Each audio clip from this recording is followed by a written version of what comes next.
Right, okay. Good afternoon. It seems strangely low. It's not. I don't find it normal that I'm actually the same height as the projector screen. This is somewhat unusual and will be slightly unfortunate for anything that appears at the bottom of the screen. I will try to interpret it through the angle of mine as necessary. Let me think. Anything else? Yeah, nice short cryptic title. For the rest of us. I am also aware that between I stand between you and free beer because there is a drinks reception at 5:30. So my goal is to finish at 5:30. I appear to have an extraordinary number of slides, so this could be interesting.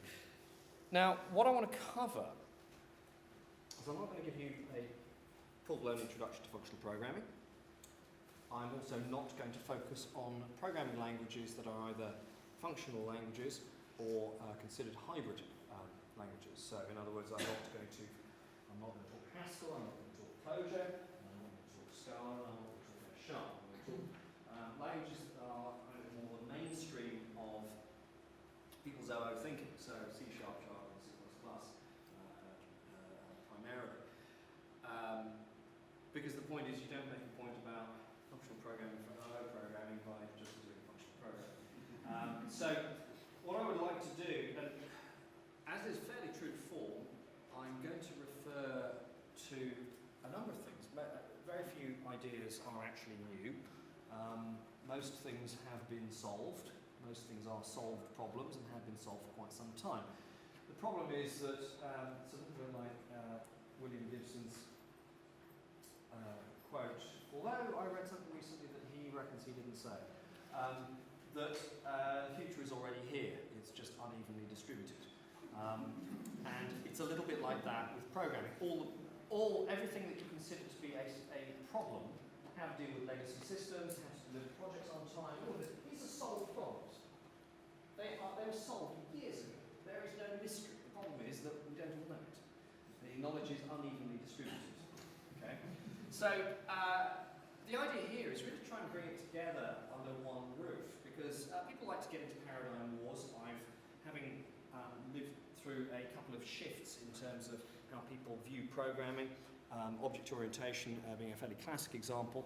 I managed to get in fairly close to the ground level on that one in terms of the adoption, purely because in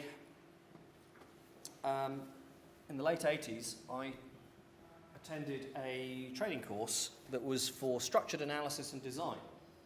And the guy taking the training course was actually much more interested in object-oriented analysis and design, and so kept talking about OOAD, and I said, well, do you have any more on this? And he said, yeah, I've got some more, and he kind of dragged in some journals and bits and pieces, which I promptly got somebody to photocopy. For those of you not sure what a photocopier is, it's like a social version of a scanner. So I kind of got into it then and found it profoundly useful. But I was also lucky enough to attend some functional programming instruction in the early 90s, late 80s, early 90s, and that kind of sort of made me think always that there's more than one way of looking at stuff.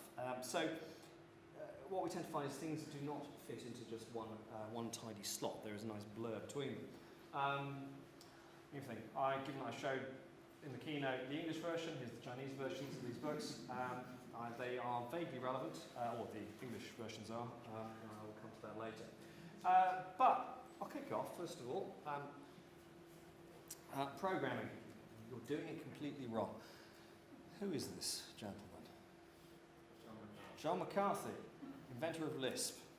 Okay, invented Lisp around the time that Fortran was invented. I discovered Lisp around the time that I was programming Fortran, and unfortunately had to continue programming Fortran because Lisp does not pay the bills. This is a masterpiece, Lisp 1.5 Programmer's Manual. You can find PDFs of it online. That's my copy. Hands off, it cost me a bit. It's a brilliant piece of writing. However, it's got some really great ideas there, very much ahead of its time, and then we fast forward to the present day and we get, okay, well that was disappointing. Because what we have here, the reason I put this up here is not simply about a photograph of it, not even the profound irony of JavaScript with good parts. As you can see from the shadow, it's a surprisingly slender volume. This photograph was not taken in the equator, okay, just to get a sense of depth. The reason this is relevant is because it is somebody quipped. It brought lambdas to the masses. Lambda objects to the masses. I'm going to come back to them a little bit later, but this had a shift. It shook up the way that people thought about their programming. Sure, there's a lot of compromises in the language, and it has an object model. The problem with the object model is not that there is anything intrinsically wrong with a prototype-based object model. I've worked with one of those before. It's really good. It's just that there's a lot of interference. It's difficult to see the nice object model through that, but that's not what I'm going to concentrate on. I want to first of all kick off with this kind of idea of what do we think of when we think about functional programming. There's a whole load of phrases and things that come in when people start thinking about higher order functions, pure functions, unification, the fact you're focusing on something that's declarative rather than imperative, immutability, related to that idempotence, and obviously lambda statelessness lists. There's a whole bunch of stuff here. I'm not going to cover all of this. It's not my intent, and there are idioms and stuff like that you can certainly adopt that will give you, so for example, non-strict evaluation, lazy evaluation of things. There are techniques for sort of emulating these and working in that way. I'm not interested in that. Recursion, well, we can do that anytime we want. Pattern matching is largely a function of language rather than intrinsically functional programming, and I'm not going anywhere near moments. But what I do want to focus on actually is the largest one here, immutability. There is a kind of assumption in many cases that when we talk about object orientation, and I see this when people say, when they start talking about OO and they start comparing it to other approaches, when they start doing functional comparing to other approaches, that there's often an assumption that you were supposed to change state always. Now, this is actually an assumption, fortunately, that I was disabused of fairly early on. There is a very simple idea. When you have an object, it doesn't necessarily change its state. Nobody ever said that, nobody ever assumed that, but it got assumed by everybody else. It turns out that there are very well-defined cases where we don't do this. What's important is that we can push that out. Most stuff actually comes out of just a simple focus on immutability. So a lot of people have come to immutability relatively late, and it's great they discovered that through functional programming. Now what you need to do is just realise that it was true of everything else. Scripting, procedural languages, and all the rest of it. There was never a requirement that you needed to do it this way. And funnily enough, one of the things that forces our hands on this is clearly concurrency, but I'll hit that at the end. So let me start with this quote that I've been kicking around. I've been using for a while, but it's much older. I've been using this quote for a few years, but actually it goes back to the 17th century, so I've only used it for a fraction of the time it's been around. When it is not necessary to change, it is necessary not to change. It's a very simple idea, and one that you can apply in your code. It's one that you can apply very, very simply in terms of localizing scope. In other words, don't reuse variables. That's a very simple one. That's actually a standard structured programming practice. Don't recycle your variables to do other things. Assign once. This is a very simple idea. It allows you to reason about your code. I assign the value, and therefore it's not going to change, so you don't go around changing values, because that generally confuses things. You have to keep more counters running in your head as you try and interpret the program. And so a lot of the reasons we do this is nothing to do with performance. It's actually to do with reasoning. It's to do with your sanity, the ability to be able to look at a piece of code and reason through it. Rather than waste loads and loads of time saying, no, I've got this. Let me just fire it up in the debugger. And I will put a watch on that and a watch on that. No. You should be able to look at a piece of code and be comfortable reasoning through it. And then perhaps confirm something with a debugger. But there is this idea that you should have a good idea when you go in there. The problem is that there are many techniques that confound us. And a very simple and very almost trivial observation is that most bugs come about because of state change. So let's make a very trivial next step based on that, let's get rid of state change, or at least try and reduce it. If most bugs come from it, then let's just reduce the scope for that. Now, my favourite example, because people still get this one wrong and people still design date classes badly, and whether they're named Oracle or whatever. Little piece of Java code that reflects a very common habit. A very common habit is that when people start thinking about their classes, normally they think about the fields, and then they add methods to the fields. And they normally add them in pairs, get and set. In fact, so often do people do this that you can get shortcuts in most editors and IDEs to do the wrong thing for you. This is brilliant. You can actually do the wrong thing without actually having to do much typing. Yeah? The reach of your errors can now go further. I don't have to type very much to get bad classes. Yeah? It used to be real work you had to put in. No, not anymore. So this is such an assumption, and it's a very deeply embedded assumption to the point that it actually appears in some coding guidelines. So there's a company a few years ago, and this came up on a list, where one guy said, it is our guideline. It is, I want to understand why this is wrong, because people on this list don't seem to like it, but at our company, this is what we do. This is the problem when you work in small grouping, from sort of closed grouping, that basically was their coding guideline. If you have a field, you make the field private, well, yay, but then you put a setter and a getter on it. Always. Absolutely, every single time. And funny enough, I actually used the date example to walk through this on the list. And I coded it up for myself. It turns out that if you write the setter version, it's about 3 or 4 times longer than the getter version. I'll come to why in a moment. Oh, yes, of course. Things get bigger. There's not just year, month and day. You get other features for which you now double everything. Okay, this is one of these problems of looking at it from this perspective. So why do we end up with... So the interface is doubled in size. But why does the implementation go up by so much? Well, it's to do with the logic of the state change. Not all states are permitted, although that's an int and has 2 to the 32 values, it turns out not all of them make sense. In fact, most of them don't. So therefore you need validation. Therefore you need code validation. And importantly, if you're going to change the object, you need to do the validation before you do the change. Okay? So therefore this immediately leads to a particular structure of the set of methods. There is the idea, for example, I guess we can pick something like the 30th, let's pick the 31st of this month. So the 31st of March, and I could go ahead and set the month to April. The problem is there is no 31st of April, and now we have a problem. So therefore we would have to catch that as a point of validation, or we can have optimistic code and say, well, we trust the programmer, at which point we've just gone back to just using plain old C structs, effectively. Now it turns out there's a very simple solution to this. Get rid of the setters. There we go, we're done, that's it. We can, a bit early for beer, but...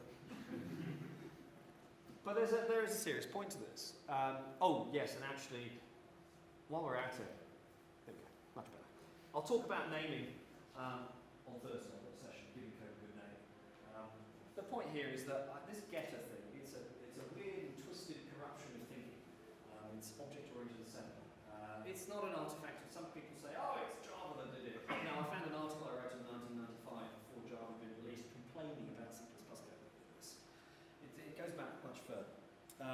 But there is this simple idea of trying to focus on this being a more declarative or rather non-imperative thing. When I ask a date, what year do you represent? What month do you represent? What day in the year do you represent? I'm asking it a question. I'm not telling it to do something. I'm asking it a question. Yeah, I don't want it to go and get anything.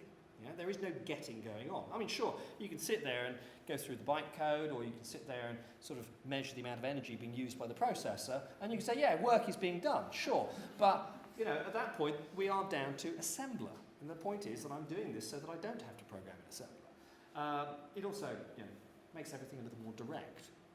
So, we have this. It is a very simple and obvious idea. What it leads to is objects whose state is very trivial to reason about. In this book I co-authored, we put in, we included a pattern. We sort of reasoned it like this. References to value objects are commonly distributed and stored in fields. However, state changes to a value caused by one object can have unexpected and unwanted side effects for any other object sharing the same value instance. Copying the value can reduce the synchronization overhead, but can also incur object creation overhead.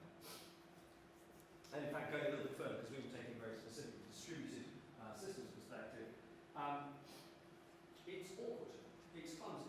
If you require everybody to take a copy of stuff, it's very easy to forget to take a copy of stuff if you're working with reference-based semantics.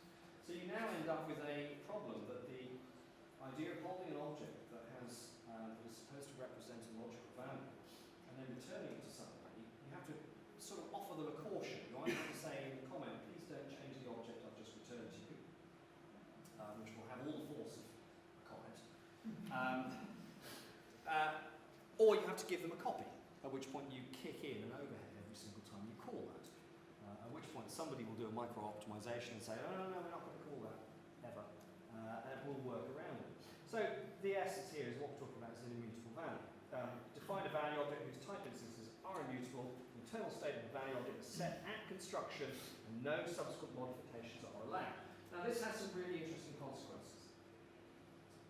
First of all, it means it's relatively unlikely that where you're dealing with reference-based objects, it's relatively unlikely that you will have a default constructor unless you have a well-defined default value that these can take, because you're never going to be able to change that value. Another consequence of this is you will like to have a richer set of constructors because you want to create something when you want to put it in the right state. Okay, so you will express your construction, which is great because it means you end up, as many people do, dithering in a sort of initialization over multiple statements. The idea is you get to the point. You're actually, this is, bizarrely enough, this is what we call object orientation. How do I create this object in order to use it? But a number of frameworks over the years have kind of taken people away from that very, very simple idea and given them a wealth of complexity. That default constructor thing is actually a bit of a killer in a lot of frameworks. I've seen people have that in their coding guidelines as well. Not only must you have a setter for every getter, but you must also have default constructors and so on, and therefore you end up with validation checks all over the place. And often they're not inside the object, they're outside the object. So the first thing here is you've got to construct the object correctly. This also tells us that this is also going to contradict a couple of practices that people have mistakenly picked up over the years. One of them is there is a guideline that pops up every now and then, which is don't throw exceptions from constructors. And every now and then I see this guideline and I always ask people why not. And people say, well, you just shouldn't, which is not particularly helpful. I've got kids, I've heard this kind of style of response before. I've used it, and the point is, you know, that's me, an adult using it with a kid. It doesn't work on an adult. You know, it's just, I'm immune to this. You know, your Jedi mind tricks, they only work on children. Okay? Yeah, you can't just tell me because I say so. Okay, so where did the idea come from? And you get a lot of people, you know, they're doing C#, they're doing Java, and say, oh well, you know, it's a C++ practice.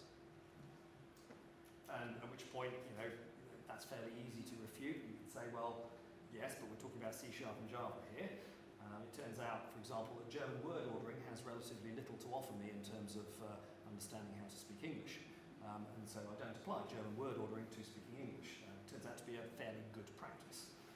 So therefore, that's not a portable practice. I also deal with C++ a lot. And so in the C++ space, somebody say, well, it's a C++ practice. Amazing. Yeah, it is. Okay, where'd you get it from? Or more to the point, why are there exceptions in the language? I don't know. Okay. Get on a construct, put them in the language because of constructors. That's the main reason. That is why they are in the language, to signal failure from the constructor. This allows you to have a very simple model. Now, I'm not going to say exceptions are perfect, but what I'm going to say is that given the exception model and given the construction model of objects, these two actually fit together quite nicely. There are a bunch of other things that I would like to say about using optional types and a few other things for dealing with errors, but that's outside the scope of what I'm going to cover today. But this model actually fits together really nicely. It basically means that if I cannot legitimately create an object in a well-formed state, I will not allow you to have an object in a badly formed state.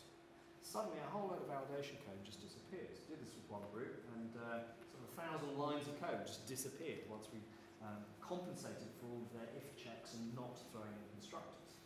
A constructor is not a method, it's a transaction. At the end of it, you either succeed or you roll back to the previous state of the system. Now, all of this comes from this observation. If I've got an object whose state cannot be modified, then it suddenly simplifies things. It's created in a good state. I never have to check its state again. Not from the outside, not from the inside. There's a whole load of code I just don't need to write. It happens once. It also means that I'm free to share this and pass this around. This has a really interesting effect. It improves encapsulation. If I give you an object, and neither of us have to worry about what we're going to do with it because we can't do anything to it, it immediately improves the isolation. In other words, I can hold something as a field and be blissfully unaware that you also hold a reference to it. Doesn't matter. You can do what you like with it, which is not much. You can ask some questions, you can pass it to other people. That's it. Suddenly you have this very simple model of reasoning. The amount of stuff you need to know is very simple, but if you want another date or you want another thing, that's easy, you get another thing. Okay, there's no easy way of doing this. You know, I can't simply just take, I've got £2 there. If I wish to change it into pound coins, then I get two £1 coins. Turns out I cannot take one of these and hack it into one of these. Well, not legally. The point there is you replace one with the other. If I want a different date, if I don't want the 24th of March 2015 and I want tomorrow, then I get another date. Just as if I have a particular fondness for the number 42, but if I'd rather have 43, I don't go and change 42 to that. So everybody's shared instance of 42 changes. That's just impolite. I mentioned earlier on that I used to do Fortran. Actually, you could do this in Fortran, on Fortran. You could do this. You could change a constant in memory, and everybody's shared instance of that number would change. Call it a bug, call it a feature. I leave it to you. So, okay, don't change. This is the basic thing. Now, that leads us to the next point. It's not just about queries. Your objects they're not just guesses and setters. This is an immediate domain model. There's a lot of people wandering around thinking, oh yeah, so objects, that's just guesses and setters. It's like, no. Where's all the behavior? Where's all the stuff that does stuff? Well, that should be in the objects. All the validation should be there. There shouldn't be objects called validator and stuff like that. There shouldn't be huge, great controllers trapping loads of logic. The idea is that even in a trivial case like this, you want something from an object, you ask it. Okay, it's an operation on an object. So we have this problem that there's a very, very common habit for people to then go, well, here's some useful features. I want to move to the next day. I want to add a number of days to it. Okay, well, again, I feel I'm kind of pushing the bits around, and what we're going to do is just like, as if by magic, we've just taken away all the side effects. If you want the next day, you get the next day. It will return you the day after itself. So you phrase it as a query, which also, interesting enough, this is something I've noticed, it actually bugs me about some functional code. There's a very strong tendency to still use imperative naming. If you're trying to get away from imperative programming, don't use imperative names. Use imperative names, use something more declarative. It's the day after this one. It's days added or days after this one. So choose an appropriate phrasing that makes it look like it's a simple statement of fact rather than a command. Now, all of this gives rise to by the way, if anybody's interested, it turns out there's now 2 Chinese translations. There's a Taiwanese one that recently came out. So that's in traditional Chinese, whereas that's simplified Chinese. I can't read either of them, but it's nice to have both. And one of the 97 things every programmer should know, Edward Garson wrote, apply functional programming principles. Referential transparency is a very desirable property. That's what we're talking about. It implies that functions consistently yield the same results given the same input. Now I've taken it rather from the function perspective, I'm taking it from the object perspective, and I'm treating functions as within objects, i.e. methods. And I'm trying to reduce the class of change that we normally deal with. If I ask an object a particular question, then I get the same result back. If I ask an object a particular question with a particular set of arguments, I get the same result back every time. That is, function evaluation depends less, ideally not at all, on the side effects of mutable state. Now this has a number of consequences. Again, reasoning becomes simpler. Your parts become smaller. There is a very nice little observation in Michael Feather's made, which is that object orientation is classically considered to be about organising the parts, reducing the kind of how much interdependency there is between the parts of your code. And functional programming is about reducing the movement of the parts. And this is where this kind of fits in. This gives rise to a quality of idempotence, Latin for same force, or the same effect. It's the property of certain operations in maths and computer science that can be applied multiple times without changing the result beyond the initial application. So anything that is modifying static data of any kind, or has really profound side effects on arguments, is generally, it's not that you can't write it, it's not that you can't reason about it, but the reasoning is more challenging. So what you would like to do is reduce the places in your code where you have these. So this is a very simple idea of not necessarily eliminating all side effects. It turns out that can be quite challenging, particularly if you actually want your code to do something at the end of the day. But it is this idea of localizing and actually looking just as you would with any kind of dependencies, for example, from a testing perspective. Why does this piece of code go to the database, perform a calculation, put something back in the database? Only one of those things needs to be the database, and the other bit is calculation. The calculation should not depend on the database, the calculation should depend on data that you give it. So you'd separate that out. Exactly the same reasoning applies here. There are the bits of your code that will have side effects, and there are the bits that don't need to, and yet you often make them have side effects. And so a lot of this is actually just about revisiting your code. So say, well, I've decoupled it from external dependencies, but have I decoupled it from unnecessary change? Can I reorganize it? So that's a changing object, and this is a non-changing object. Now this idea of compartmentalizing your code, this immutable objects and changing objects, starts to get you to a model of reasoning. It's like any form of layering or any form of separation. You're partitioning. I'm having these, they do one thing, and I'm having these, they have different, I build them differently. So it's sort of a divide and conquer approach. Now, as it says here, concept of idempotence arises in a number of places in abstract algebra, but more from our point of view, functional programming, which is connected to the property of referential transparency. Idempotence can also be phrased like this. Bertrand Meyer in Object-Oriented Software Construction, a book that I don't recommend reading at all, but was certainly influential and had quite a big impact. He makes a really strong point.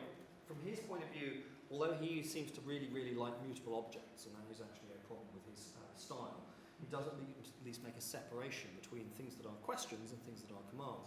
And he has this idea of asking, a question should not change the answer, and my corollary, which is, nor should asking it twice, the idea that you get the same result every single time. And to really look and be very clear about which methods you're dealing with that actually genuinely need to have side effects.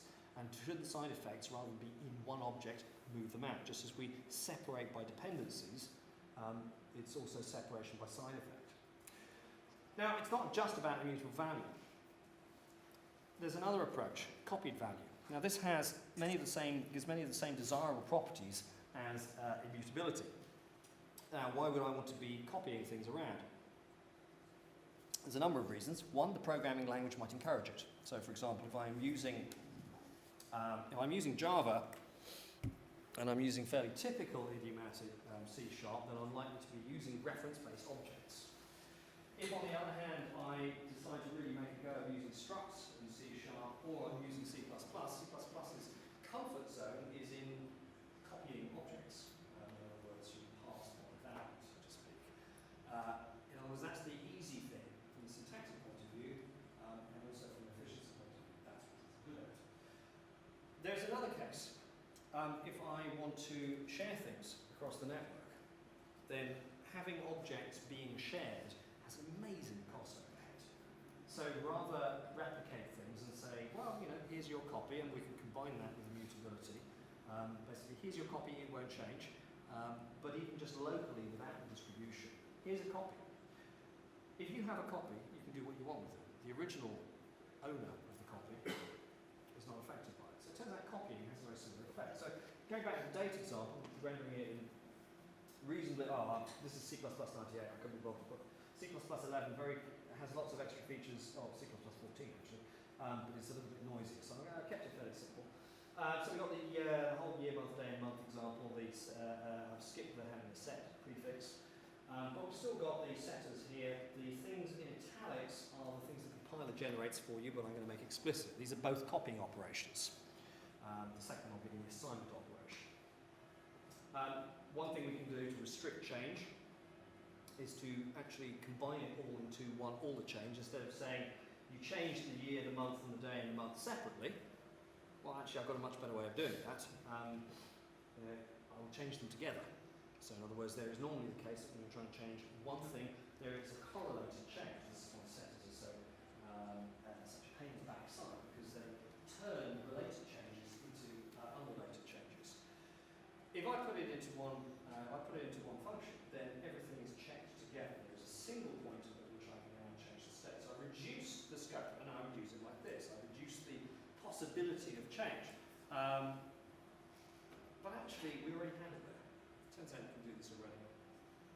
You can create a class that has effectively a completely queryable interface. And in this particular case, one of the reasons I picked on C++ is that I get to show that it's queryable by indicating its const. In other words, when I call this, it does not have any side effects on the object. Well, hey, this is C++. If you want, you can make it have side effects. You can do what the hell you want because it's C++. But there is this idea of this is the politeness model, okay? It's just like, unless somebody's being particularly devious, you can trust the type system, okay? As Bjarne said, his design was intended to deal with Murphy's law rather than Machiavelli. If you're hell-bent on doing something, of course you can do something. This is a language in which you can access the underlying bytes of an object. Type system is merely an illusion, okay? Now, the point here is we already have this capability there. And in other words, I already have one place where I validate. That is the constructor. It already does that. I can already use the constructor to create an object, because that's what you can use it for. You can create that. And I can already do this. And the assignment is now merely reduced to being a rebinding operation. It is the idea that I have an object and I'm now going to replace it to refer to another object. So the same kind of reasoning can apply here. It keeps life very, very simple. Again, the amount of reasoning you need to do. Now, one point about all of this that I kind of got close to, but didn't mention just a few slides back. I used the word testing a few slides back. Let's talk about state changes and testing. Yeah, a lot easier. There we go. If it doesn't change, there's not a lot to test. In other words, what you're doing is you're testing the basic logic of calculation. You're testing that a given day a given year, month, day is a given day in the year and a given week in the year and so on. And it's a given day of the week and all the rest of it. But that allows you to, your tests become much, much simpler. Your tests are no longer set up, perform actions, check the result. And they're no longer set up, perform actions, do lots of mockery, and then check results. And then discover that you actually mocked the wrong thing, and you mocked a mock that returns a mock, and your code is now mocking you. So yeah. The point here is what you're dealing with is simply, I've asked a question. I've just set up the question, and I'm going to ask it, and now I'm going to confirm that I got the answer that I want. Things become much simpler.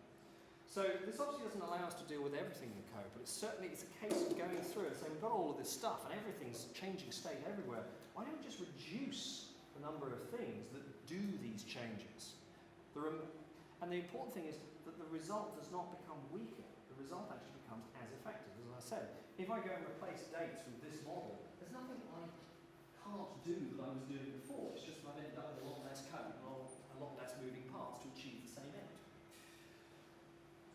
And this idea, we kind of see this idea coming out very specifically. The kinds of objects that I'm looking at the moment and the kinds of objects that I was kind of alluding to when I was talking about the cache and the dates.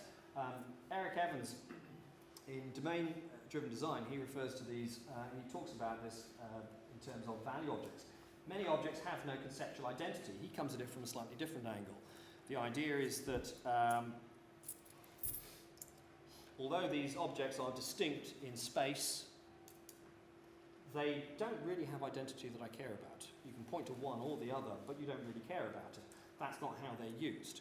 We focus on how an object is used. We don't care about its identity. We don't compare the references and their addresses in memory for equality. We compare how they are used, and they're always dependent on their state. Dependent on the results of the questions that we can ask them and the things that we can ask them to do. If I were to add you to you, what would you be? Okay? And we can ask that question again and again. But he's covered it from this perspective rather than the idea of a side effect-free approach. When you care only about the attributes of an algorithm model, but he's still taking a very OO perspective on this one, classify it as a value object. So he's talking about these as value objects, and we can come back to this in a little bit. But he makes a guideline here, express the meaning of the attributes conveyed, give it related functionality, treat the value object as immutable. Now he's coming at it from a very Java perspective and also a Smalltalk perspective, and it also works in C#. But he's giving a slightly language-specific perspective here, which we'll come back and revisit in a bit. Don't give it any identity and avoid the design complexities necessary to maintain entities. Now, there is a bit of a problem, because a lot of the kinds of objects that we deal with, we normally think of as entities, objects with significant identity. Objects where we do actually care about that one versus that one. Okay? And it is the case that the entities have state changes. So, for example, my pocket has undergone a state change since I emptied it of cash. So we would consider that to be, there's an awful lot there, my pocket. Okay, there's a concept of identity and there's a concept of state change that we've introduced there. So that would probably be a very likely candidate for one of those objects that clearly does do state changes. Well, yeah, maybe. Let's kind of come about this from a slightly different angle. When we think about object orientation, one of the other things that people normally think of is inheritance. And inheritance is a technique for creating legacy code and making sure that consultants have work for a number of years. That's as far as I can make out. You know, all the evidence supports it. But there is a rational way of using it. It's close to LSD, so I thought I'd go with the funky font and the purple. LSP, which stands for? Substitution principle. Exactly. Barbara Liskov, winner of the Turing Award in 2009 for her not insignificant work on language design, abstract data types, and also distributed systems architecture. She didn't actually coin the term Liskov substitution principle. That's slightly vain to name a principle after yourself. There are a few amusing cases. Douglas Hofstadter coined Hofstadter's law, which is that everything, it always takes longer than you expect, even when you take into account Hofstadter's law, which is wonderfully self-referential, and the whole point of it is that the book it comes from, Gödel Shabbat, is all about self-reference. So he coined it about himself, and so on. Yeah, reasonable. In this particular case, the phrasing was coined by Jim Kaplan in his book, C++, Advanced C++ Programming Styles and Use, dates back to 1992. But it's drawn from Barbara Liskov's paper in 1987, where she introduced the idea. Now, this is the paragraph that is normally cited when people do this in a paper, Data Abstraction and Hierarchy. A type hierarchy is composed of subtypes and supertypes. The intuitive idea of a subtype is one whose objects provide all the behavior of objects of another type, the supertype, plus something extra. Notice she's studiously avoiding the word class, because she's actually, it turns out she wasn't actually talking about object orientation.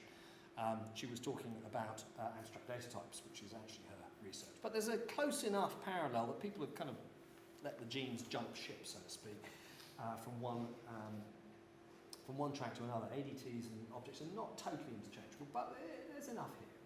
What is wanted here is something like the following substitution property. And then formally, if for each object O1 of type S there is an object O2 of type D, etc., let's focus on that bit.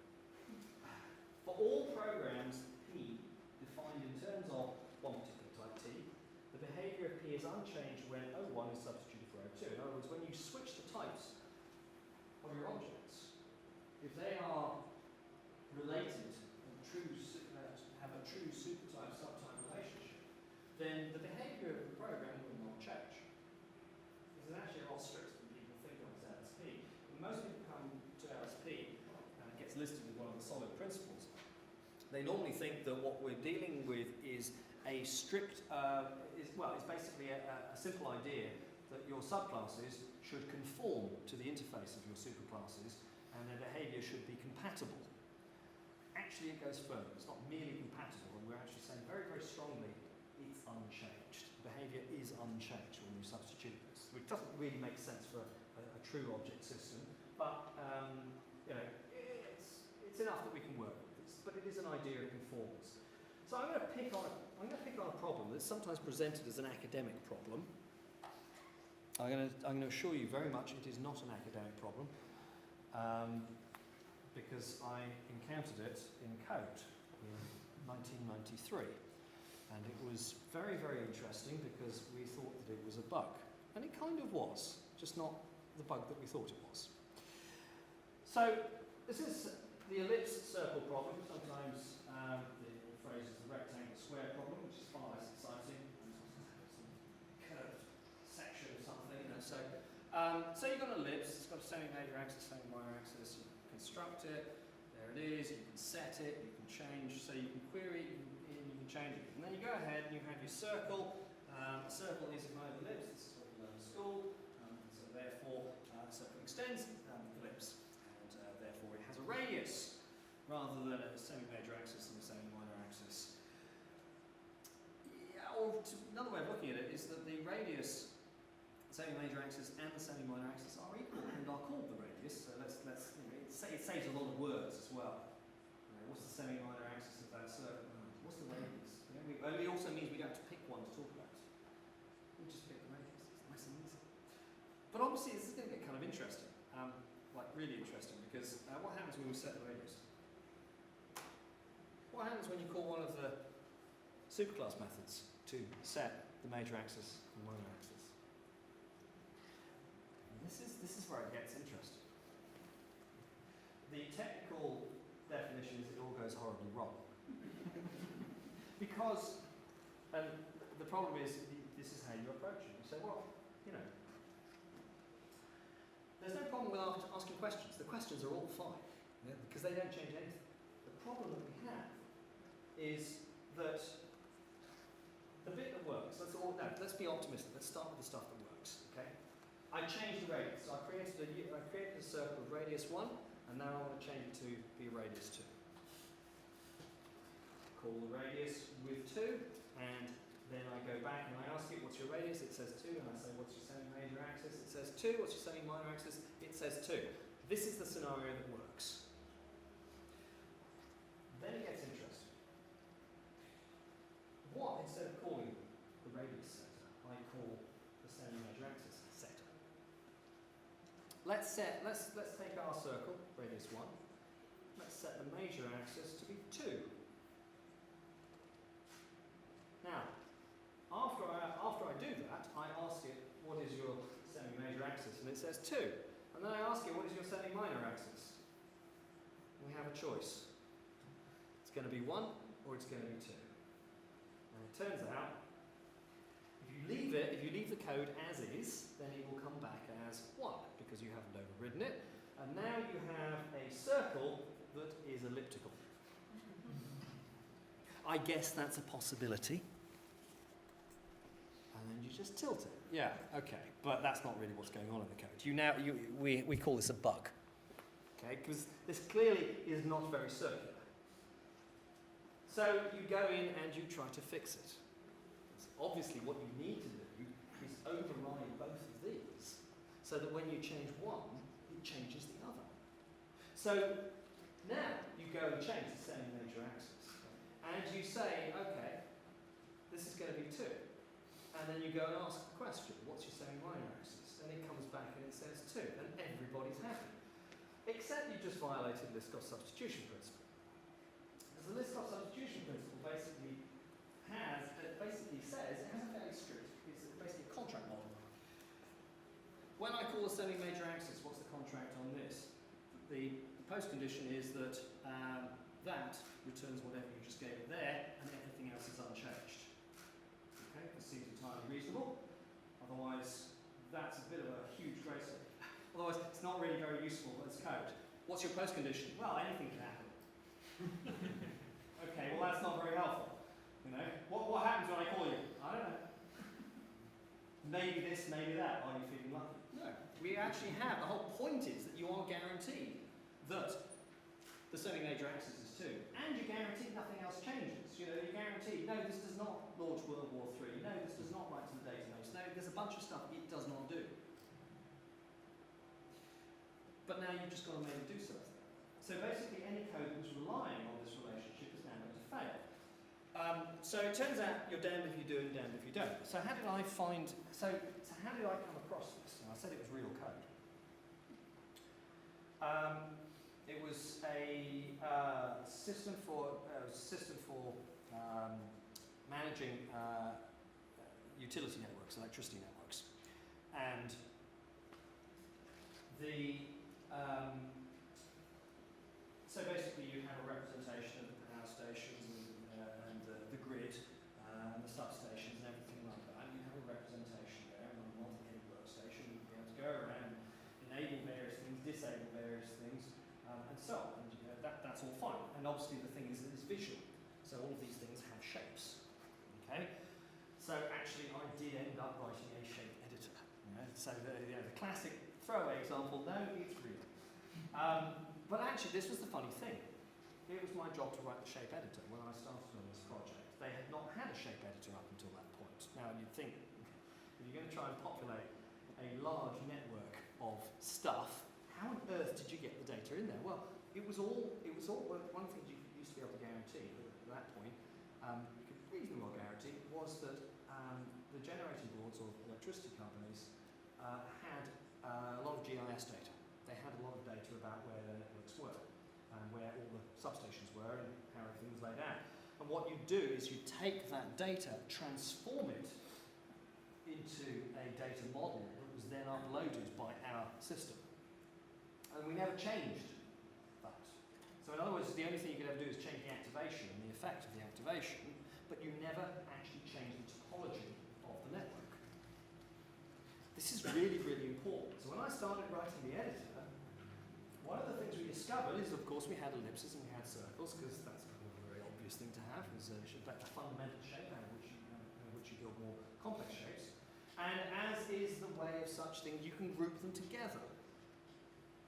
And you group them together, and you form compound shapes, composite shapes. And you can resize these shapes. And it has a really, really interesting effect when you resize something. So first of all, we notice, oh look, that circle's just got turned into an ellipse. And when we save it back into the, when we actually do a persistence check, it gets saved with almost a coin flip as to, am I looking at that one or that one? So you stretched it, comes out distorted, 2, 1. You save it, now does it save it as 2 or does it save it as 1? If it saves it as 1, it comes back like that. If it saves it as 2, it comes back like that. So that's a bit of a problem. Okay. I remember talking about this one to the architect. It's just like, okay, so what can we do? Well, we could, thinking this is the obvious fix, we could, in this case, make sure that these two are always kept in sync. Brilliant. So I put that change in. A week later, Steve comes around and says, there's a bit of a problem. There's a bit of a bug in your code. You never want to hear that.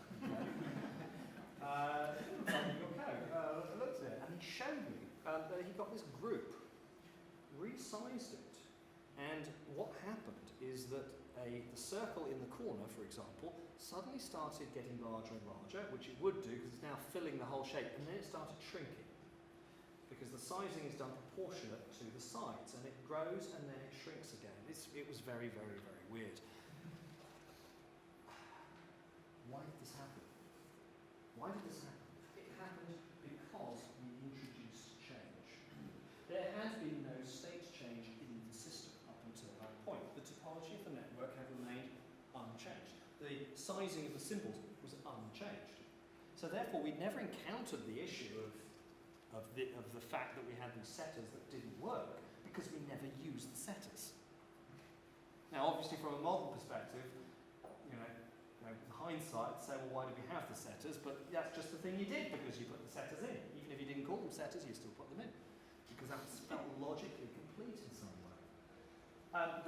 So that's the point: is that the data model was never changed within the program. It was always pure flow from the GIS system into our system, and that was it. So why on earth were we putting an editor in? Well, it turns out that not every electricity company actually has on record all of their network.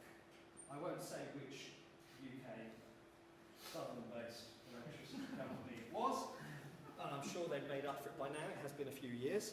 But at that point, they said it was pretty much a case of like, we have no idea where our substations and our lines are, anybody's guess. So we'd like to actually edit it from there because we don't have a master GIS system for this. That's why we were putting in. In other words, state change. The introduction of state change revealed a fundamental flaw in the model. So how are we going to fix this? Because clearly, it's not a case of code tinkering. You actually need to change your model. This is not a bug in the sense of, oops, I assigned the wrong variable type thing. Or I put a plus plus where I should have put a minus minus. It's not that kind of thing. It's a bug at a different level. It's a bug at the conceptual model. So these are the problems. So I'm not going to walk. One of the things you could do is we could say we're going to throw an exception. In other words, we're going to disallow this. I'm going to say you cannot do this operation on if I've got a circle, I'm going to disallow the superclass operations. Well, there's a reason we didn't do this, and that's because our compiler just about supported exceptions. But actually, if we look at it, this is also a fundamental violation of LSP because we're basically saying we're offering you these operations in the superclass, and then we're actually taking them away, but you don't find out until runtime. Surprise. Haha. No, you can't. We offered you these, but actually, sorry, that offer was withdrawn. Did we not tell you? Did you not do a type check? No. So this is no good. Okay. So this is not going to work for us. It turns out, so I ended up writing this up 20 years ago. The reason the solution is so hard to come by is because the problem is poorly stated. Maths tells us a circle is an ellipse, so I can substitute a circle wherever an ellipse is required, suggesting that one is a subtype of the other. Trouble starts when we introduce any state modifying functions. So that is the problem. We're so confident we understand the mathematical concepts that we have not bothered to ask any questions of that domain. The problem is that we've got a naive understanding of the domain. We normally have a naive understanding of the domain. That's as humans, we operate with incomplete knowledge. That's one of our strengths and also one of our weaknesses. So this is unsurprising.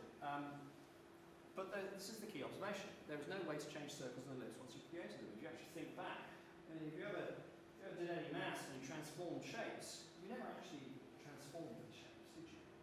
I mean, here's this, I remember handing in my homework, and here's the circle, and I've translated it, or done something to it, and this is what it looks like when I've done that. I didn't rather have the original one and say, no, I've pulled the graphite over. It's actually, it's a different circle. Just as when I take 5 and I add 1 to it, I get 6. It's a different number. I haven't changed 5. So it turns out that there are no side effects. Conic sections did not undergo state changes. There are no variables in the classic programming sense of the word. In other words, they do not vary. I love the fact that we still call variables variables even when they don't vary. This is a linguistic screw up. We're not going to change that. So, now this is the irony. Really sort of comfortable and familiar with functional programming and data flow models to recognise the approach. I obviously had no idea who I was writing for. This is 1995. It turns out not a lot of people were familiar with this. So, the point here is that we have the specialised invariants and there's no, whatever. So let's go and let's actually try and solve this a number of different ways. There's more than one way of solving this. You make it pure query. You have a circle, pure query. Brilliant. Problem solved. Yeah, it's immutable. Now, the only thing is that sometimes people get a little bit upset and say, look, one of these guys isn't doing any work, and perhaps we've got some redundant state here. However, at this level, we do have something that works. I feel a little uncomfortable, and although this is an adequate solution at one level, I do feel uncomfortable with it at another level, because it's at odds with something that another simple way of looking at things. If you're trying to reason about stuff, having classes that play the role of both concrete classes and also classifiers, the root of hierarchies, is a little bit uncomfortable. That's two jobs. In other words, we need to layer our class hierarchies a little more carefully. So in other words, here's how you use something, here's how you create it, and here's where you put the common code. Okay, nice simple layered model. This is in fundamental violation of it, the circle and ellipse model.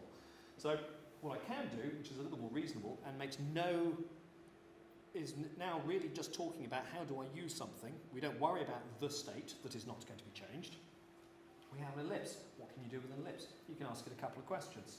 What can you do with a circle? You can ask it those questions, and you can ask it an additional question. And it extends it in that case. This conforms to Liskov in the original sense of what she meant. And then I can go ahead and I can implement them. What do I call the ellipse class and the circle class? Who knows? Who cares? It doesn't matter. Okay? Or come along on Thursday and find out possibilities. However, my point here is it doesn't really matter. I thought I'd quote T.S. Eliot. Naming of cats is a difficult matter. It isn't just one of your holiday games. You may think at first I'm as mad as a hatter. I'll tell you a cat has 3 different names. I don't care about the first 2, but it turns out the third one, above and beyond, there's still one name left over. That is the name that you will never guess, etc., etc. The cat himself knows and will never confess. Turns out that the types of some of these classes are not really of interest to you. You really care about how they're used, and it's not really any of your damn business to go around saying, I'm going to name you as the concrete class. In this case, we can actually hide that away. In other words, the actual name becomes less important. So I don't actually care about that name particularly. The idea is that the fundamental aspect of this model is not that we've separated out, but some class implements an ellipse, another class implements circle, and as a byproduct ends up implementing ellipse, but it has a different state model. But because the state doesn't change, it doesn't matter. There are no changes you can make to this model because it looks like this. You cannot change the objects. So I've now got the idea that I can have 2 different representations that satisfy, but without actually having any redundant state, and because I don't have any modifiable state, there's no conflict. Life becomes easier. But because I focus on how do I use it, and specific usage is not how do I change it, but how do I ask it questions, how do I work with it. So it turns out that there are a couple of other models.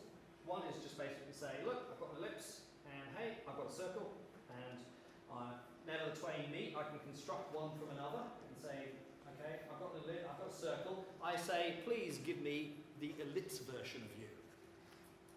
Or I can just be really, really simple and say, you know what, are you a circular kind of ellipse? Yeah? All of these are viable. I'm not going to say one of them is right and one of them is wrong. I'm saying that they each serve a different purpose. And to be frank, if I had my time again, but unfortunately circles all over the damn code base. Circles all over the code base. There was no way I could actually make it immutable. This would be my preferred solution from a graphical perspective, actually. Circularity is potentially transient property. It's kind of nice, but it's not necessarily intrinsic. What we ended up doing was a replacement model. It's kind of a compromise. It was almost like asking a question. If I were to change you, if I were to stretch you like this, because it was actually stretching transformations rather than just setting. If I were to stretch you like this, what would you look like? And you either return yourself, because, I'm compatible with that change, so there was side effects, or you return the replacement object, replacement behavior. Replacement behavior actually has relevance to the character stuff a little bit later. But that was kind of a compromise that we naturally write later. Now, I was working Michael Jackson this morning in my keynote, so I thought I'd refer to another book of his. This one, he makes a point about the kinds of things that we have. Talks about phenomena in the world that we care about. Phenomena may be individuals or relations. Individuals are entities, events or values. Relations are roles, states or truths. Individuals, an individual is a phenomenon that can be named and is distinct from every other. Numbers, events and so on. And then it talks about relationships. Now why is this important? Because if we start thinking of our objects a little more along these lines, our objects are at one level individual and they are at another level a set of relationships. And this starts telling us the kinds of things how we want to model. It also starts giving us a clue how we can do immutable thinking about these things. Individuals are effectively immutable. In fact, there's a grouping of them. An event is an individual happening. It happens at a point in time. Entities, that is an individual. Apparently it can change over time, but it's actually to do with its relationships that change. Values are intangible individuals that exist outside time and space. I love that definition. You're not going to get that into a sort of normal finite computer, but it's just like, what are you programming? I'm outside time and space. I am a TARDIS kind of traveller. I am the Doctor.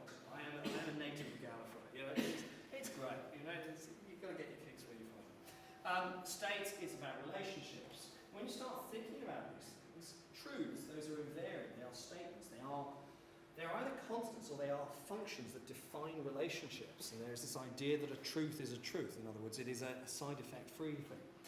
And there are roles, how I look at something. And it turns out when you start looking at it like this, rather than an object is merely, and he wasn't talking about objects, but it turns out that this is a useful way of going back into your code and saying, well, instead of thinking about my objects as merely containers for variables that change, let me try and group them in these ways and try and discover where the change actually needs to be. So there is a result, there is one remaining question here. How far can I take this idea of reducing state change and moving to a mutable style? It clearly works for values. It even works for something that we might not have originally conceived of as values. Of course, the circular ellipse thing looks like a toy problem at first, and as I'm going to say, it wasn't a toy problem. Actually, it was a real head scratcher. What the hell is this doing? How can you have that behaviour on screen as I kind of stretch this thing? This is just not possible. It's a real thing. But it also manifests itself in other ways to do with problems of types of objects changing whilst they're in a collection, things like that. But how far can you take this? And there is this problem. You might say, well, if I've got a list of stuff, then I can't really change that list. If I've got a hash table of stuff, I can't really. How do I have an immutable version of that that's not insanely inefficient? Because yeah, sure, I can create it. I can create. Here's my hash table. So client I was at last week. There was one particular piece of one particularly crazy data structure they had that had about 30 million entries. Now, you're not really going to say, I see your 30 million entries and I'd like to add one, so could you give me a copy of yourself but with the one included? That's not quite like, taking the date and asking for the next day. Or is it? Well, it turns out there's a thing called a persistent data structure.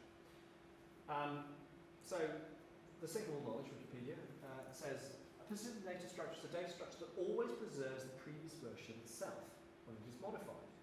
Such data structures are effectively immutable, as their operations do not visibly update the structure in place, but instead always yield a new updated structure. Now, obviously, don't get confused, not a data structure committed to persistent storage.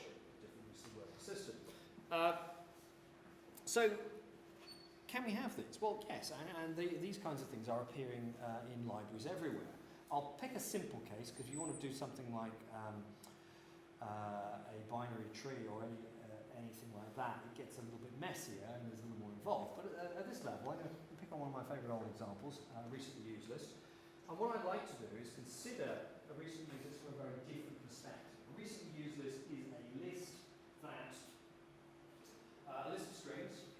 I'm definitely picking on strings. This is Java. I'm picking on strings because strings are conveniently immutable. This all falls apart horribly if things can't be guaranteed to be immutable.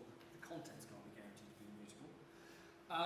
And instead of thinking of it as a collection like a list that I can add or remove things from, a recently used list has the property that the most recent item goes to the head, so in that sense it's like a stack. It also has the property that the items are unique, so in that sense it is like a set. When you reinsert an item that is already in the list, it does not occur twice, it moves to the front, just as when you reopen a file from your recently opened files list, it doesn't occur twice in the listing, it moves up. So, basic properties is empty, size, get, terrible name, but it's Java standard. So that's the indexer. Add a new item and remove an item. Now, what you'll notice is this is an interface. That's not necessarily critical to this, except for what I've done is I've followed the hierarchy style I had earlier.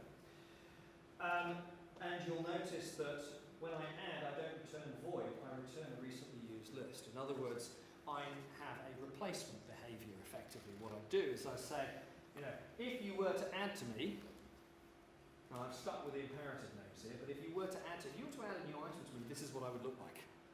So it's all done kind of in the conditional or subjunctive. It's just like, this is what I would look like. The original does not change. And when I remove, well, here's what I would look like with this removed. And you just reassign. So the usage is very much like this. So, got a thing up here, nil, new, null. I'll show you that very briefly in a moment. But what we do here is to say, right, recently used list. We take nil, nothing. We add Alice, we add Bob, and then we add Alice again. result of this should be, because we've added analysts twice, the resulting thing is if we actually follow this through, I took an empty, recently used this, I got back what it would look like if I were to put Alice in it, and then I asked that collection, what would you look like if we added Bob? And then I asked that collection, what would you look like if we were to add Alice? And in all of this, I'm not actually creating a new collection. I'm just rearranging the links. But everything, if you still hold a reference to the old one, it's still there. It's unchanged. You just rearrange the links. So this should be size 2, and we should find that the ordering is the first one is Alice and the second one is Bob. And this is indeed what happens. Of course, there's a little bit of code involved in this one. Null doesn't do a lot, but it takes a lot of syntax to say it. And it's all composed of links. So it's a bit like kind of going back to rolling your own linked list. And you might think, well, hang on, that's a lot more work than it would be if I were to just go and use a library class. Well, yeah, but that's only because most library classes don't do this. Once you have a library that does this, and as I said, this is increasingly common in terms of standard libraries, once you have a library that does this, it turns out to be trivial to write. But this is a trivial example of here is a data structure that is persistent. Everybody that holds a reference to the original still sees the original. There is no change. And you can get quite sophisticated with this. This is actually one of my suggestions to these guys with the 30 million. Well, actually, they needed to have a lot more. But I said, okay, that's one of the things you can do. Adding things leaves people with the old version intact. You just kind of always have a version data structure. And it means that when you're looking at something, you see one version of it, somebody else sees another version of it that has a more recent set of entries that block out the older entries. So it turns out you can take this quite a long way. Now, for some people that may be a little bit too much in the sense of it goes quite a long way into more intricate data structuring, and you're sitting there thinking, well, that's not solving the business problem I was working with directly. So perhaps from this point, I've just having you shown you the way, I've also indicated you might care about other people providing this in standard libraries. Turns out these immutable types are these persistent types are very, very helpful. I want to go back to something more familiar. Now, I cited this morning, this book, but I want to go back to another point here. There's a very simple observation. This is where objects come from. 1967, similar 67 to be precise. Ulrich and Dahl, along with Christian Newgard, were the inventors of Similar 67. And where did they get the idea for objects from? Well, one of the most powerful mechanisms for program structuring is the block and procedure concept. The idea of you define units of behavior as blocks, and these blocks can contain other blocks and so on. This is where block structure comes from. And this idea of nesting. So a procedure which is capable of giving rise to block instances which survive its call will be known as a class.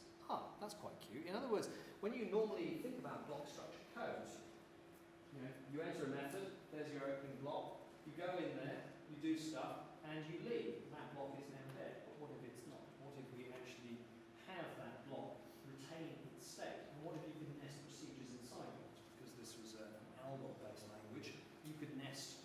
You didn't have just procedures at one level, you could nest procedures within procedures.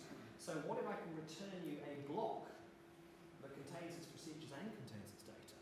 Then it lives longer than the stack. And suddenly, poof, object orientation is invented. And we haven't even landed on the moon. And Melvin Conway hasn't even written his classic paper. This is all very cool stuff. So the instances will be known as objects of that class. The call of a class generates a new object of that class. So this is where it all comes from.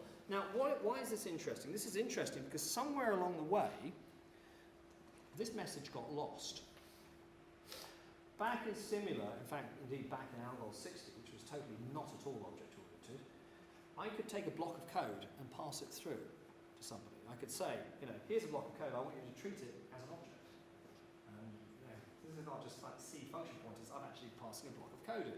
You could do that in 1960, but obviously, the powers that be thought, oh, that'll scare a few people. We won't do that in things like Fortran, we won't do that in C, we won't do that, in fact, we just won't do that.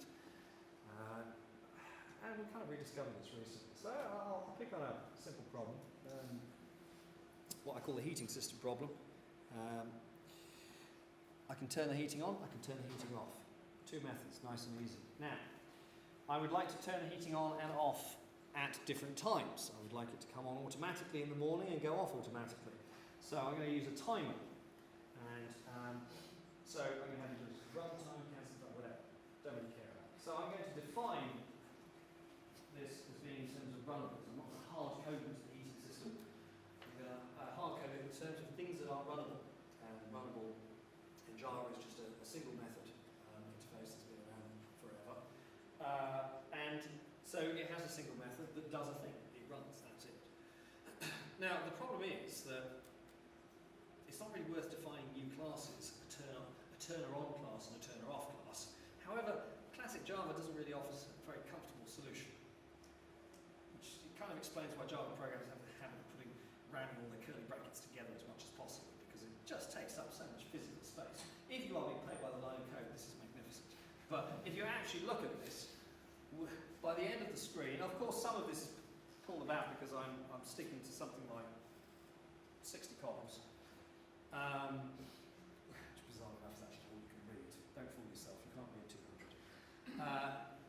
But what we've effectively done, if we actually look at the code that's doing stuff, we've got a new pass one parameter, we've got one pass argument, and then there's a line of code that actually does something, everything else is declaration. And the next line of code, there's a line of code that does something, and that's really noisy, that's really ugly. Okay, let's go to another language that doesn't have such a bad relationship with between objects and being able to pass things around. Turns out, bizarrely enough, that C++ was quite capable of doing this a while back. I can go through it, I can pass in an object that looks like a function, it can be a real function, it doesn't have to be. It can just be something that looks like a function, and I can sit there and go, well, why should I be defining, why should I use all of this bandwidth? What I can do is very, very simply just define something, create my timer, there's the time I want it on, and I will just bind, because it's C++, you just get a little slightly higher hieroglyphic content to the code. And I'm going to take my heating system, and I'm going to say the operation on the heating system, turn on, I'm going to pass those two together, I'm going to glue them together, I'm going to bind them together. Okay, so we've been able to do this for years, and I'll do the same for turn off. So I've basically created a function, an ad hoc function, and just passed it through. Which is kind of cool.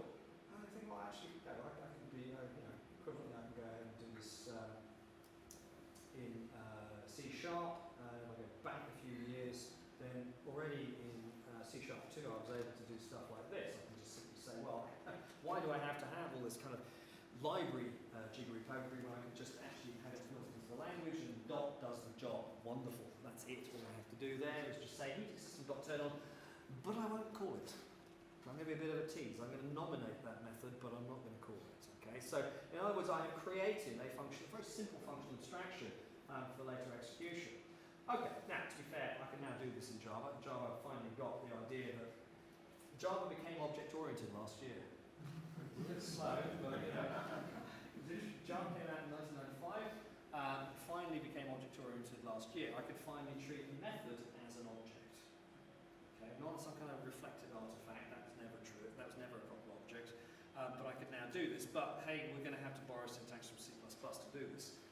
But nonetheless, I can pass through. I can treat a method as if, and I can treat a bound method as if it's actually an instance, a thing that can pass around. So it's a first-class citizen.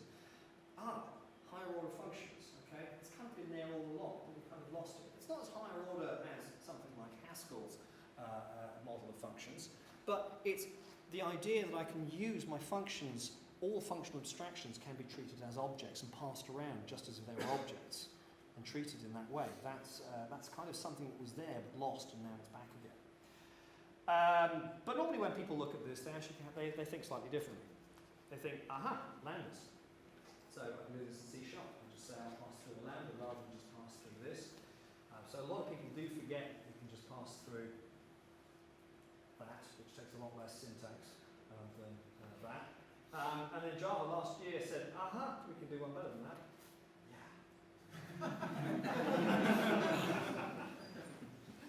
Yeah.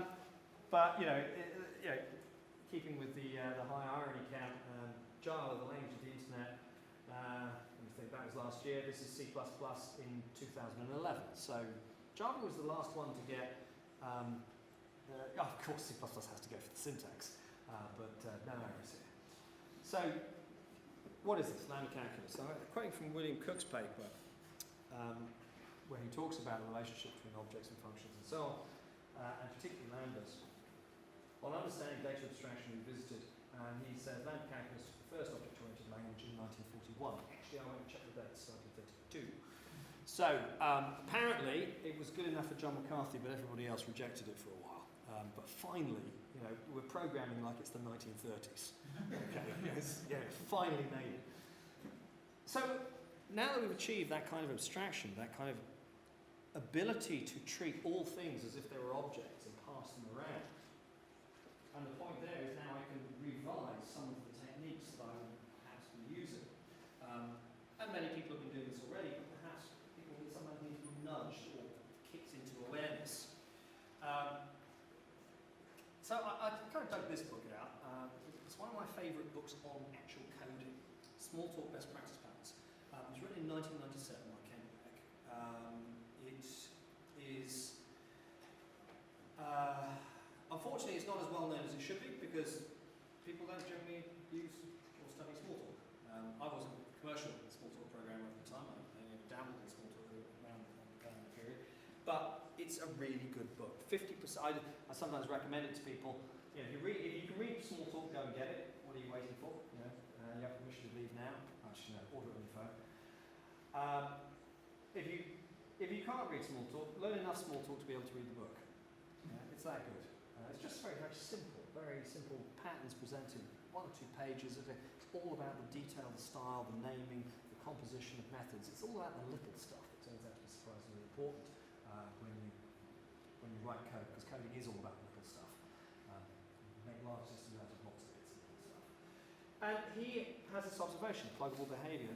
Now, I generally prefer this name, this particular way of describing the pattern, pluggable behaviour. It is effectively the strategy pattern from the Gang of Four, but I prefer the name pluggable behaviour because it gives a much better indication. Strategy is a little too abstract, a little too metaphorical, whereas pluggable behaviour, there's not a lot of doubt as to what you're getting. How do you parameterize the behaviour of an object? Now, where strategy was phrased in terms of switch statements, strategy's motivating example is that often you end up with huge, great switch statements where you have lots of options of behaviour and you pass in these options of behaviour, and every time you have a new behaviour you have to go and pass in, or you have to go and add to the enum or whatever. That's just insane. Express this polymorphically through a hierarchy. Pluggable behaviour looks at it from a different point of view. We're actually saying, well, how do we parameterize? Rather than assuming an enum, because you don't have those in Smalltalk, rather than assuming that, how do we do this? Well, using pluggable behaviour is a much better solution than creating 100 different subclasses. In other words, the Smalltalk habit would be, oh, we're going to create a subclass of that. Create a subclass of that. Create a subclass of that. One minor variation, I'm going to override it. And that's, you know, I was a company I visited last week. One of the really nice pieces of code I saw. It was kind of interesting because they had avoided the enum trap, but had unfortunately fallen into the we're going to now derive loads of classes trap. And so they had lots of classes that all had this one minor variation. And by the time I left, they had deleted most of them. You know, you've got to regard that as a positive thing. You know, reduced the number of classes they needed for this part of the system by an order of magnitude. So the idea is, if you only differ in 1 or 2 methods, then pass in that behaviour as an object. Don't derive a new named type. Just pass it in. That's it. It can be part of a constructor argument or simply a property of a method. Yeah? Here is the thing I want you to do this with. And he defines a couple of other variants. Pluggable selector, which is a pluggable method. In other words, pass in an object that is a method. Or a pluggable block, which is just passing a lambda. So from our point of view, we can just say you're passing in a piece of behaviour, and it could be a method reference, or it could be a lambda. It doesn't really matter, and code calling it doesn't care. You just pass it in. Again, you know, this has been around in Smalltalk for ages, but even outside the world of Smalltalk, this is a known technique. This is a known technique in API design. But it also comes out very clearly. Probably one of my favourite classic papers, this one, 1983, Butler Lamson, Google for this, Hints for Computer System Design, still surprisingly fresh in a lot of ways. Use procedure arguments to provide flexibility in an interface. This technique would greatly simplify an interface, eliminating a jumble of parameters that amount to a small programming language. You may have seen these methods. You get the feeling that your job is merely to serve up arguments to a method. You know, it's one of those things that you feel like, well, another option, another parameter. And Alan Perth, also 1993. If you have a procedure with 10 parameters, you probably miss some. Now, he's not talking about missing them at the point of call. He's talking about the very fact that if you have found a way of parameterizing an individual procedure in 10 different ways, just wait another couple of weeks and number 11 will turn up.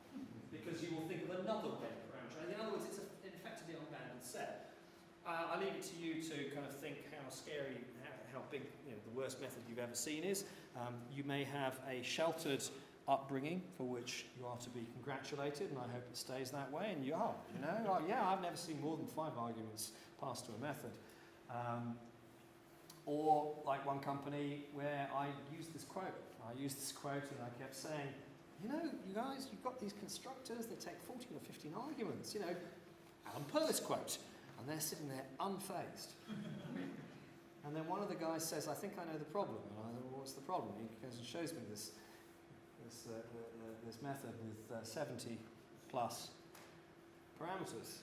And it's like, oh, I see. Right, so from when I'm saying 10, you're thinking like, yeah, that'd be good. It's a matter of expectation, right? So I rolled out that story to a company. I ran a seminar a couple of years ago, and the 2 guys looked at each other, and you always know when you're running a training course or something, and people look at each other from the same company. It's like, I said, okay, what's the story? 150? About 150. Yeah. It's just, oh dear God. So I wheeled it out at another company. I was shocked. And the guy said, oh, well, I've just been maintaining one that's over 320. You can go too far. He emailed me the diff a few weeks later when he added one. The whole point here, as Butler Lamson says, a simple example is a enumeration procedure that returns all the elements of a set satisfying some property. The cleanest interface allows the client to pass a filter procedure that tests for property rather than defining a special language of patterns or whatever. So it's a very simple model. And in fact, we actually see this. It was actually documented originally by Ken Beck, and we documented it again in Poser 4. This idea of sometimes you've got aggregates or collections that do not conveniently support iterator-based traversal. But the other idea is that actually if we start thinking about threading, it turns out that hand-picking an iterator between a shared modifiable data structure is a pain in the backside. Perhaps if we inverted the flow of control and said, look, you're the object, you've got the data, I'm going to give you a piece of functionality, it's your job to iterate and do locking or whatever, I don't really care about that, so you invert the flow of control. It's called the enumeration method. Sometimes people call it internal iterator, which is a profound misnomer. But there is this idea of you see this one popping up in libraries, for each and so on. People becoming much more accepting of this style. The problem is that in older languages, which already have a kind of established style, people are not using this technique. But it really is one of the simplest ways of traversing a collection.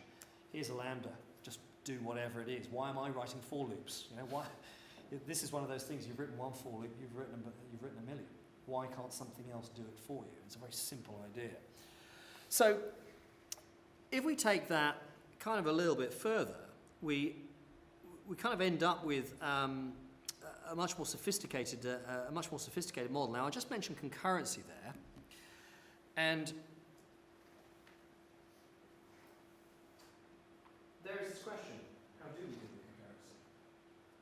Okay. How do we normally do with concurrency? Well, it's a simple word association game. You ask a lot of people. First thing that comes in your head when I say concurrency, a lot of people say threads. I actually did this at a couple of companies, and it went pretty much like this. I said concurrency, they said threads. I said threads, they said locks. Yeah. So it normally comes out. People occasionally choose different words. They might use the word multi-threading instead of threads. They might use the word synchronization instead of locks. But it's concurrency, threads, locks, which is always fascinating. Because we have got stuck in this way of reasoning and thinking about it. Even when we know better, we've got stuck in this way of thinking and reasoning about it. I tend to ask people, why is it that you're doing threads? Now sometimes people say we want to take advantage of concurrency underlying hardware. So we're going to use threads. If you go back a few years when everything was single core, or there was relatively little multi-core around, the hardware argument didn't cut it. So that was always kind of interesting. We wanted to go faster. Yes, but you've still only got one CPU. It's not going. There's no magic. The wizards at Intel are not casting you with some kind of extra stuff. You know, it's a little bit of hyperthreading gets in there, but that's about it. But you can get performance benefits and development benefits by decoupling tasks, otherwise you end up writing your own schedule. So there's still something to be said for that. But certainly in the era of multi-core, there's just no multi-core, hyperthreading. It's just a case of like, okay, so you're using threads to achieve concurrency. You're using threads because you want to maximize the performance. You want to increase the performance. You want things to go faster. Brilliant. So why are you using locks? And people will, well, because we want the code to be safe. We want it to be thread safe. So, well, wait a minute, what is the lock? What is a lock? A lock is the anti-threat. That's what it is. The purpose of a lock is to prevent performance. Okay, look, we've got loads of threads running through this piece of code. Oh, actually, we only want one thread. Okay, we're going to kill concurrent. The whole point of this is to cancel this out. That is its only reason for existence. It's a traffic light system, okay? So you want to go faster, but you've got one foot on the accelerator and the other foot on the brake. Trust me, this is not going to end well. Locks do not compose, they do not scale. They do not compose in the sense that I can have a perfectly thread-safe piece of code that is lock-based, and another perfectly thread-safe piece of code which is lock-based. The combination of the two is not guaranteed to be safe. In fact, there's a very good chance that if I just arbitrarily compose them together, I'll get deadlock. So, that's not good for anyone. So we have a bit of a problem here. So, okay, go back to first principles. Why do we want locks? Well, we want it to be thread safe. And then, yes, but why would it not be thread safe? So this gets us back to challenging our thinking. I can't really read that, the last sentence, the last line. Because this is the issue. This is how people go about it. And it's like, okay, as Bartosz Malewski points out, shared memory is like a canvas where threads collaborate in painting images, except that they stand on the opposite sides of the canvas and use guns rather than brushes. The only way they can avoid killing each other is that they shout duck before opening fire. This is multi-threaded programming. And it begins to look hideously complex. One client a few years ago, this was one of the most frustrating pieces of phone-based consultancy I ever did. It was for a group that I had now. And it was this case, right, we need to...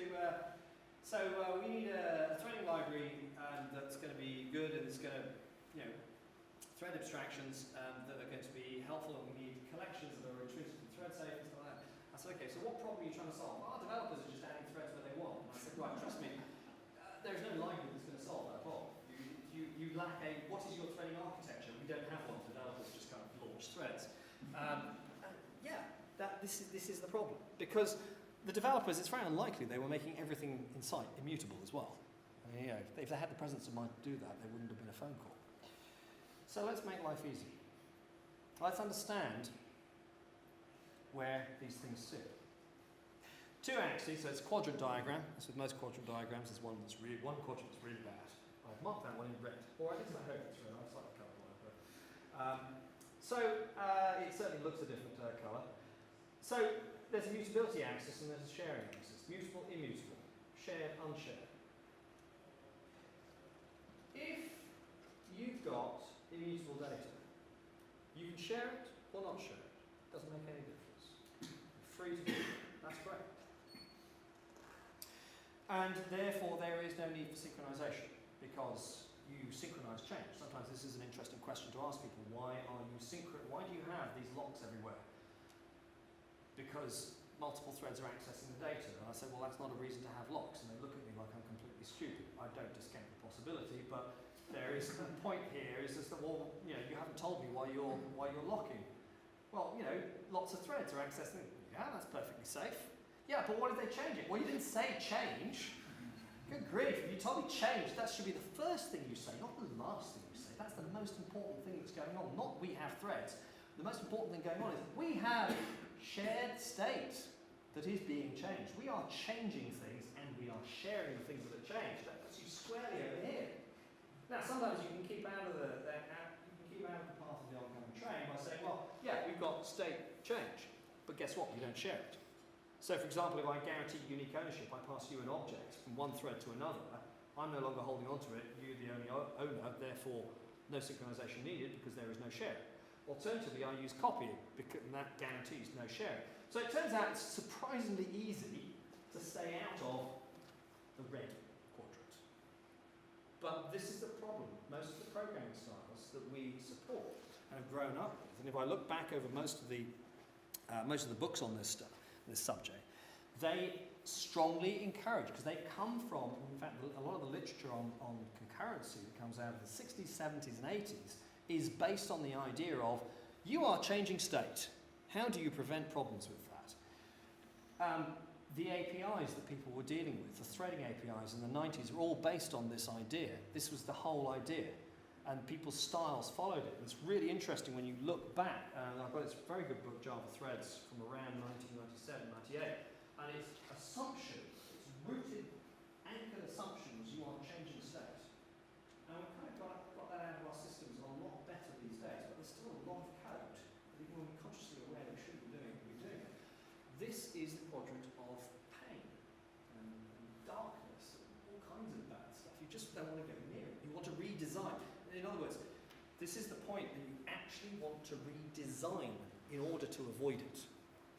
So I mentioned in the keynote this morning, I mentioned a group that were they had a fairly insane data structure, and they created a way of making their lives very, very difficult. And they had something like 2 million locks in their code base. And my estimate for the original architecture, I gave them two options, one of which involved zero locking but had high concurrency. And the other of which involved, I don't know, feel free to count the fingers on your hand, but that's the number of lock points in the system, but it still was highly concurrent. But no, 2 million sounds much more impressive. So this is the problem we end up with. Now, if we start looking at the kind of the origin story of objects, there's a observation from Alan Kay. Object-oriented programming to me means only messaging, local retention, protection, hiding of state process, and extreme late binding of all things. That's kind of interesting, because that kind of sounds like what we want, but that's not the way that people develop objects. This extreme protection and messaging model. Turns out that there is a messaging model. I was lucky enough to study a messaging model that was actor-based a number of years ago in a language called ABCL.